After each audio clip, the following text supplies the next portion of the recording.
বাংলাদেশ সম্মিলিত সনাতনী জাগরণ জোটের মুখপাত্র ও ইসকন নেতা চিন্ময় কৃষ্ণ দাসের মুক্তি দাবি করেছে ভারতের পশ্চিমবঙ্গ রাজ্য বিজেপি।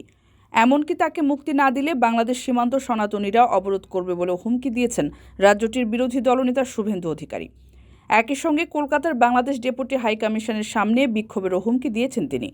সোমবার বিকেল 4:30টার দিকে বাংলাদেশ সনাতন জাগরণ মঞ্চের মুখপাত্র ও চট্টগ্রাম পুণ্ডরিক ধামের অধ্যক্ষ চিন্ময় কৃষ্ণ দাস ব্রহ্মচারীকে রাজধানীর বিমানবন্দর এলাকা থেকে হেফাজতে নেয় ঢাকা মহানগর গোয়েন্দা পুলিশ। পরে তাকে গ্রেপ্তার দেখিয়ে চট্টগ্রাম মেট্রোপলিটন পুলিশের কাছে হস্তান্তর করা হয়েছে। এদিন ইসকনের নেতা চিন্ময় কৃষ্ণ দাসের গ্রেপ্তার নিয়ে উদ্বেগ প্রকাশ করে বিজেপি নেতা শুভেন্দু অধিকারী সাংবাদিকদের কাছে দাবি করেন, বাংলাদেশের অন্তর্বর্তী সরকার হিন্দুদের ওপর অত্যাচার করছে। এমনকি বাংলাদেশে হিন্দুদের অস্তিত্ব রক্ষার নেতা চিন্ময় কৃষ্ণ প্রভুকে ইউনূস সরকার গ্রেপ্তার করেছে। শুভেন্দু আরও বলেন, মঙ্গলবার থেকেই সীমান্তে সনাতনীরা অবরোধ করবে। ভারত থেকে পশ্চিমবঙ্গ দিয়ে কোনো পরিষেবা বাংলাদেশে ঢুকতে দেওয়া হবে না।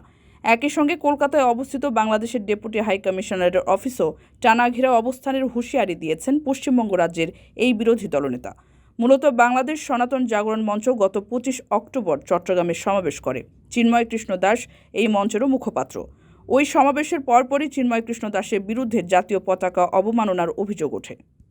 কারো কাছে স্বপ্ন পূরণ, কারো আনন্দের উপলক্ষ, আবার কারো জীবন পাল্টে দেওয়ার মুহূর্ত, কখনো জীবন বাঁচাতে সর্বোচ্চ গতিতে উড়ে চলা, কারো আবেগের শেষ মুহূর্ত, আপনজনের শেষ বিদায়ে শামিল হওয়া, এমন সব ইচ্ছে পূরণে সর্বনিম্ন ভাড়ায় দ্রুতগতির বাহন প্রবাসীর হেলিকপ্টার।